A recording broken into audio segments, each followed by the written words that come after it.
Death of the author is a phrase you may have heard in recent years surrounding the Five Nights at Freddy's franchise and its creator, Scott Cawthon.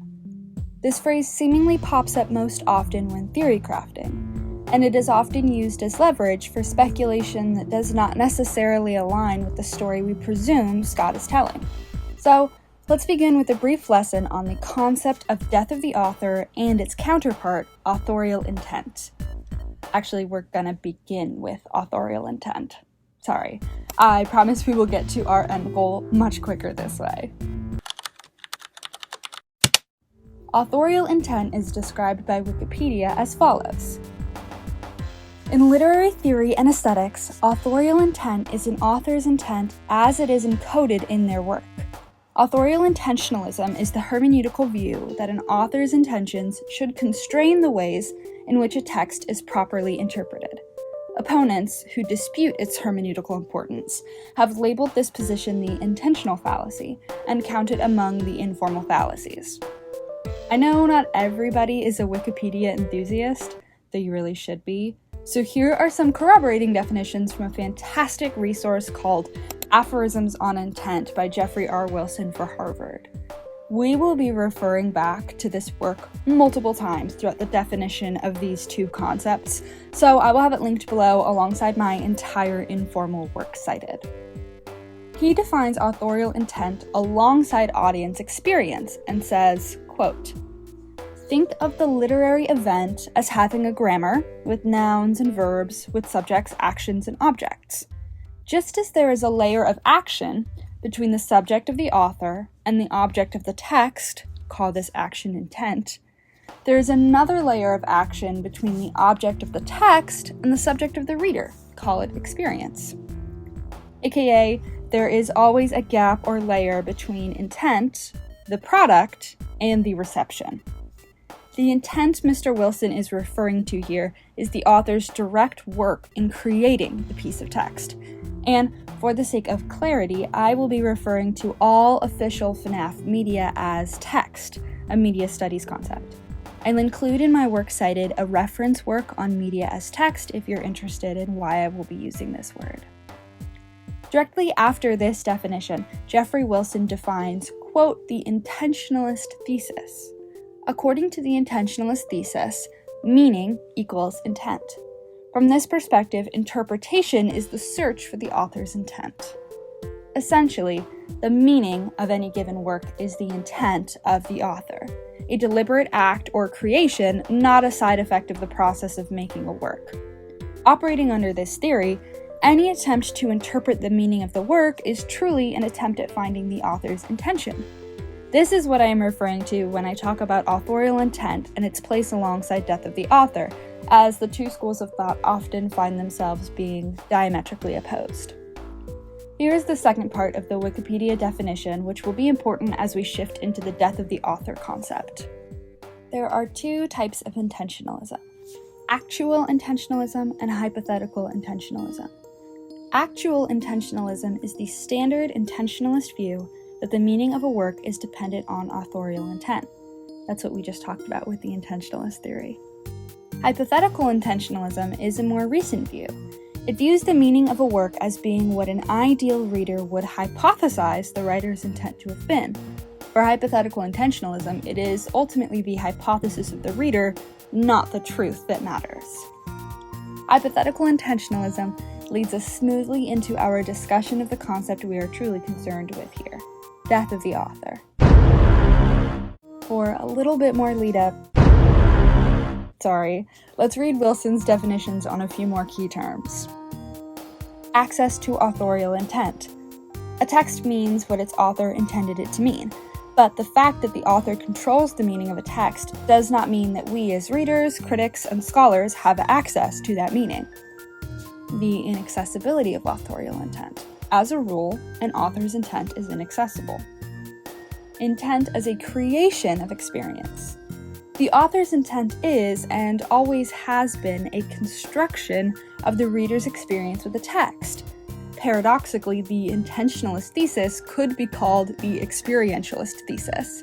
A text means what we think it means when we try to imagine what the author wanted it to mean. intent as useful fiction. Intent is a heuristic or useful fiction that we imagine in order to stabilize our conversations about meaning. It is not the author's intent that we describe when we give the meaning of a text. It is our best estimation of the author's intent. Let's put a pin in this particular phrase. This will be extremely useful moving forward. Imagining authorial intent.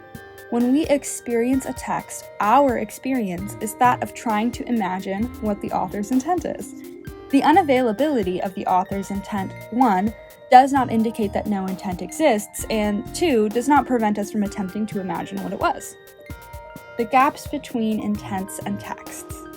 It must be acknowledged that not every aspect of a text is necessarily intended by its author, and not every authorial intent eventually appears in a text.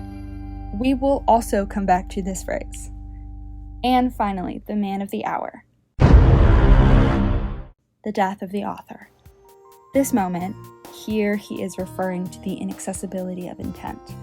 In this line of thought is commonly called the death of the author.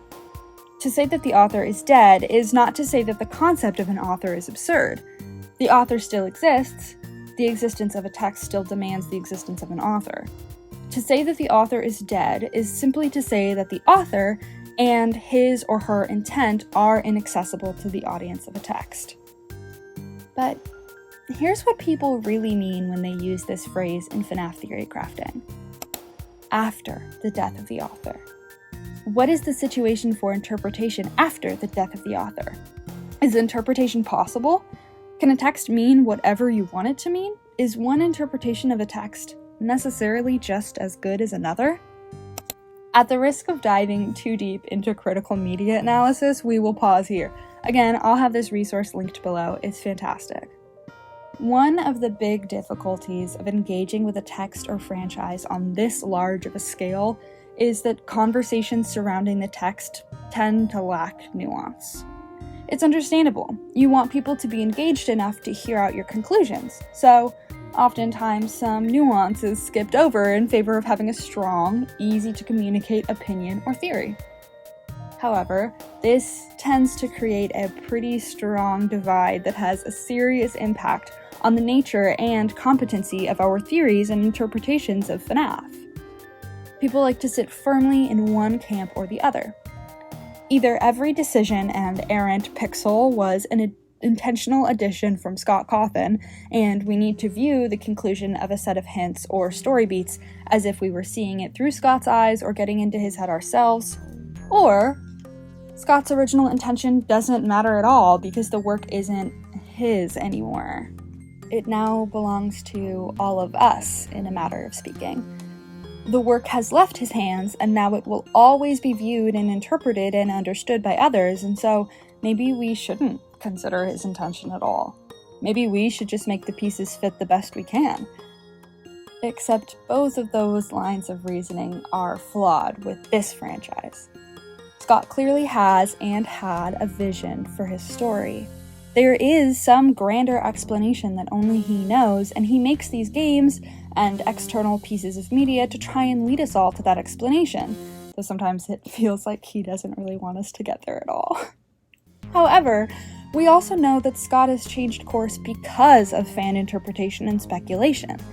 He has both adjusted and course-corrected the story based on how fans were finding, making sense of, and putting together the story pieces he was leaving for us. He has also adjusted and course-corrected the story based on how Steel Wool was finding, making sense of, and putting together the story pieces he left for them. Therefore, we can't fall cleanly into either camp. We can't kill the author, nor should we view every single interpretation as seeking out his clearest and most intentional meaning. Some things in these games simply weren't intentional. Take, for instance, the paycheck we get at the end of FNAF 1. I know this game, in being the first, didn't have an elaborate story fully formed yet, but just hang with me for a moment. The amount we get paid, as theorists have explained over the last 10 years, doesn't align with any minimum wage ever set in the US. That's because Scott simply didn't add that number with the intention of giving us a date. unlike FNAF 2, whose paycheck directly lines up with the story it follows, and was added in response to Scott seeing fans try to decipher the year FNAF 1 takes place, based on our paycheck. It's a beautiful example of the two at play. Not every decision, or errant pixel, or hex code is added strictly with intention. On the other hand, though, it is really important to consider what Scott thinks the story is, because he is the one who is leaving these pieces behind for us to find. In classical media and text, it's a little bit easier to debate between death of the author and authorial intent, because those works are usually self-contained. They don't rely on external media or leaving random hints on a website or anything. Scott's logic and motivations and influences and personal experiences are all crucial to the creation of the story pieces we get to find and put together. For example, and hear me out on this one, we don't have to seek out religious allegories or references just because Scott is religious and may have that unconscious bias, but we shouldn't disregard theories that pick up on religious undertones in the story, because that may have been an unconscious reference Scott was pulling from. I'm not actually myself referring to anything specific with this example, I just feel like it's an easy way to communicate this idea. We need to hold these two tools for media analysis at the same time, because that's what they are, tools. We can use them both to decipher the text of FNAF. You don't have to pick just one or the other. In critical media analysis, it's important to consider both. Scott's intention is the literal driving force behind the creation of this series. He came up with a story and he's trying to tell it to us, knowing that our interpretation and ability to piece it together is the only way this story can ever be fully told. However, we also know that not every detail is intentional. Sometimes we, as fans, latch onto pieces Scott didn't necessarily mean to add, or added without thought or deliberate connection to the rest of the game or games. Sometimes, to come to a satisfying conclusion, fans and theory crafters will try to use every single piece of evidence available, and will sometimes disregard or abandon the creation of a theory that isn't able to utilize every single one of those pieces of evidence. But that's kind of like working backwards. Seemingly, we have two choices: round up every single piece of evidence and try to fit it all into some kind of explanation, or have a theory or belief of the meaning and then try to prove it by using every single aspect of the work that is being theorized about and accept defeat if it can't be done. Theories will be disregarded if they don't use every piece of evidence, but then theories that do will sometimes feel like a huge stretch or leap in logic because the theorist felt they had to include every single piece of evidence and make it fit. But I truly believe that not every piece of evidence is intentional or should all be weighed the same. Consider the FNAF 1 paycheck. That was not a detail Scott added with the intention of giving us a date. It was set dressing, essentially. It was there to deliver other information to us.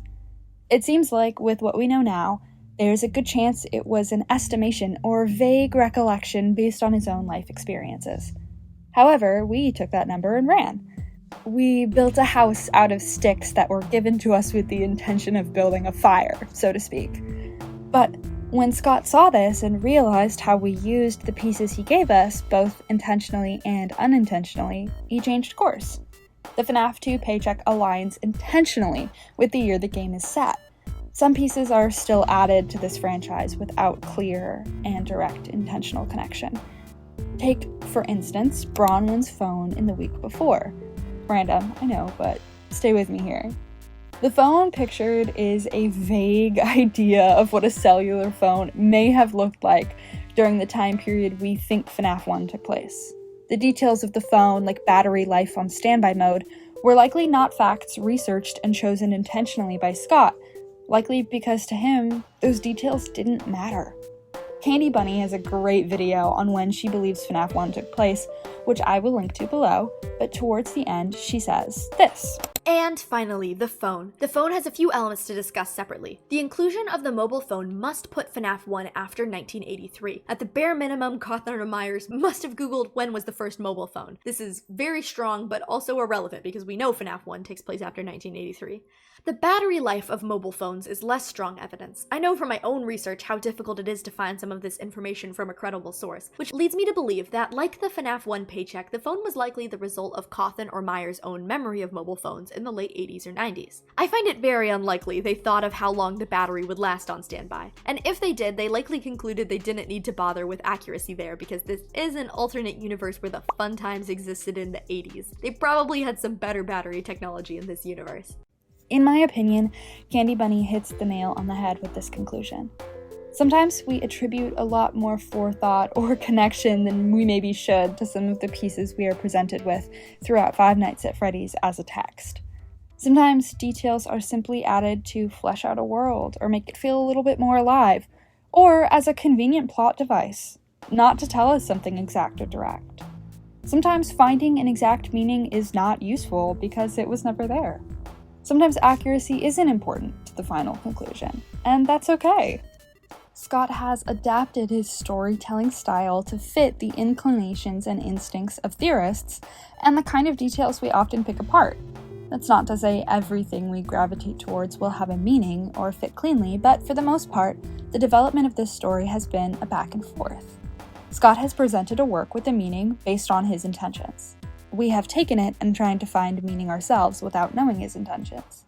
He has adjusted how he presents this work in an attempt to make his intentions clearer. We, necessarily, can never know his intentions, and at some point the work must speak for itself. In this way, we should not let ourselves fall into the trap of strict authorial intentional interpretation, nor should we kill the author. Let's look back to two of those phrases I mentioned earlier, the ones I said to put a pin in. The first was intent as useful fiction. Intent is a heuristic or useful fiction that we imagine in order to stabilize our conversations about meaning. It is not the author's intent that we describe when we give the meaning of a text. It is our best estimation of the author's intent. We can attempt to interpret FNAF the way we believe Scott Cawthon intended us to, but even that will always be obscured by our own attempt at understanding his intentions.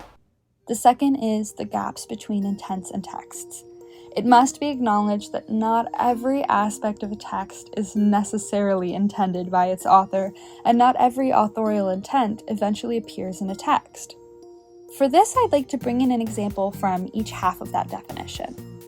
For the first half, not every aspect of a text is necessarily intended by its author.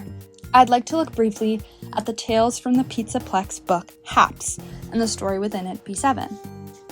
I won't do a deep dive on the story.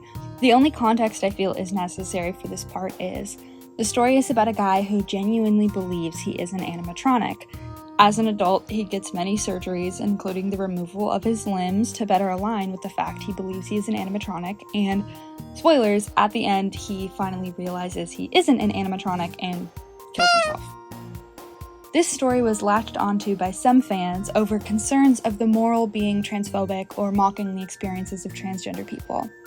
It's a larger idea than that, and conversation in general, and if you're interested, I will link below Gibby's video on the story. As an author's note, I do know that Gibby is a firm anti-death of the author theorist, a very staunch authorial intentionalist, which I disagree with, but I believe largely that his analyses are good and reliable. I don't mean to make it sound unimportant, the conversation surrounding that story, it's just not the direct focus of this video. The author, Andrea Wagner, came forward to address this valid concern, stating, quote, "First, yes, I did write B7, and no, the story is not an allegory of any kind. I personally am 100% pro-gender identity and racial and religious and all other forms of human condition, freedom of choice.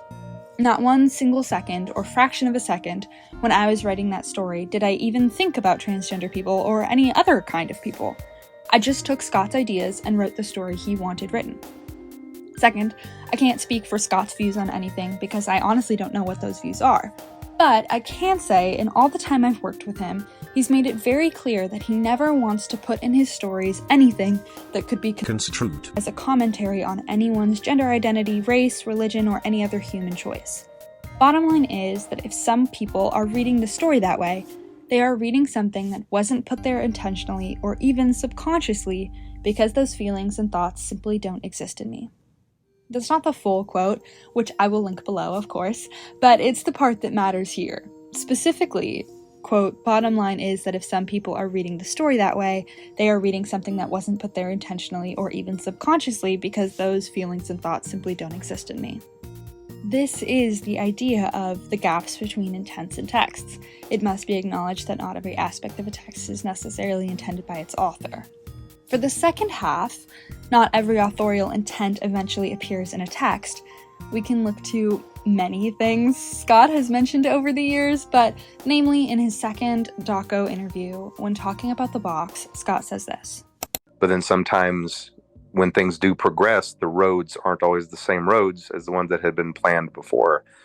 And so what that means is, even though at the time something was definitely there, something was definitely reaching out to be there, and I could feel that it was there, the progression of the story didn't go there. And so those strings never got pulled on, and those and the other half of that idea remained in the ether, remained in my subconscious. All of that to say, there is something in the box, but I never pursued it, and I don't know if I can find it again. Again, the gaps between intents and texts. It must be acknowledged that not every aspect of a text is necessarily intended by its author, and not every authorial intent eventually appears in a text. In conclusion, if we want to understand this story or have any hope of it being wrapped up cleanly or brought together, we cannot rely solely on Scott's intent, nor can we strike his intent out entirely. We must use both tools to critically analyze the text we are given in order to make a conclusion that is both fitting and satisfying. It is worthwhile to interrogate the possible unsavory meanings of a text, even if the author says that that meaning doesn't exist, just as it is worthwhile to interrogate the location of an author's intent, even if it never shows up. Either way, we are constantly engaging with the author and the text at the same time, and it is constantly changing to adapt to our engagement. We must use both tools together. I hope that you all feel a little bit more empowered to weave some more nuance into your theory crafting and discussions of Five Nights at Freddy's as a text, as a media franchise, as a whole. I promise we will all be made better for it. Okay, thanks.